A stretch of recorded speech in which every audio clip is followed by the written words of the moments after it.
ये जी सर, कानून हमारा है जी सर, SRO 43 के तहत जिसकी भी जान सर्विस के दौरान जाए या जो भी मिलिटेंसी का शिकार हो उन्हें SRO 43 के तहत नौकरी मिल ही जाती है।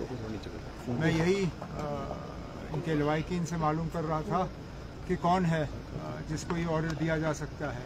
इनकी जो बेवा है वो ग्रेजुएट है, पढ़ी लिखी है, तो पहला हक तो उन्हीं का बनेगा। तो अब ईद के बाद जब दफ्तर खुल जाएंगे तो होम डिपार्टमेंट की तरफ से इसका केस जो है वो बन जाएगा और ये चारों जो हमारे बहादुर पुलिस के जो इस हादसे में शहीद हुए उन सब का जो है घर के लिए SRO का केस और बाकी जो रिलीफ हमें देना होगा वो हम दे देंगे। लेकिन हमारी तो ये कोशिश होनी चाहिए कि इस तरह के हादसे हो ही ना, कि इस मिलिटेंसी पे हम इस तरह काबू पाएँ कि जम्मू कश्मीर में इस तरह मातम का जो है सिलसिला ये हमेशा के लिए बंद हो जाए। सर क्या लगता है कमी रह रही है, क्यों होम मिनिस्ट्री को क्या करने की जरूरत है? सर ये फिलहाल तो कहा नहीं जा सकता ये कौन थे, लेकिन अंदाजा जरूर लगाया जा सकता है क्योंकि ये पहले भी ऐसा हुआ है।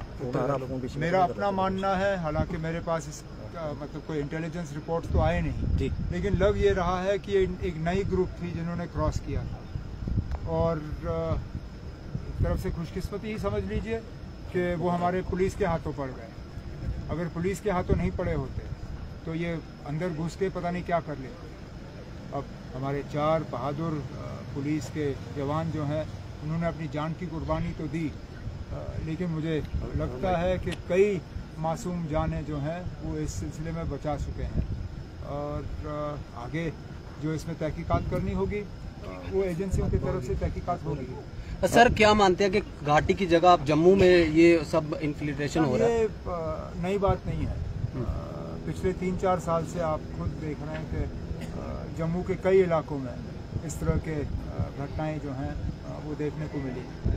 ये रियासी ज़िले में भी यात्रियों के बस पे जो हमला हुआ, जम्मू शहर में हमले हुए हैं। इसके पीछे वजह यह है कि जब चीन ने लद्दाख में आक्रमण किया या वो घुस गए, उसके लिए हमें फ़ौज की ज़रूरत थी और फ़ौज वादी से हम हटा नहीं सकते थे, तो फौरी तौर जम्मू में जो फ़ौज तैनात थी उनको लद्दाख भेजा गया, जिस वजह से कहीं कमी आई।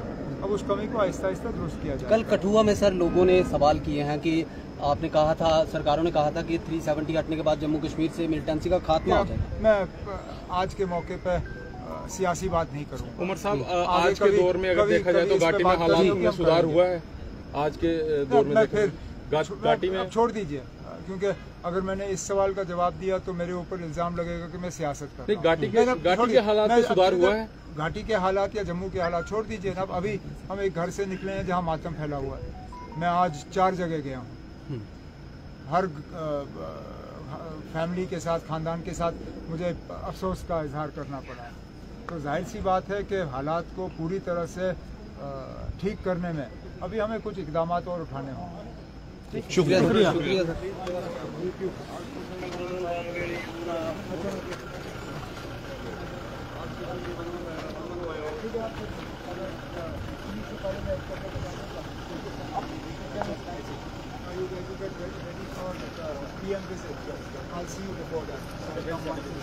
ठीक है, ओके, चले, थैंक यू।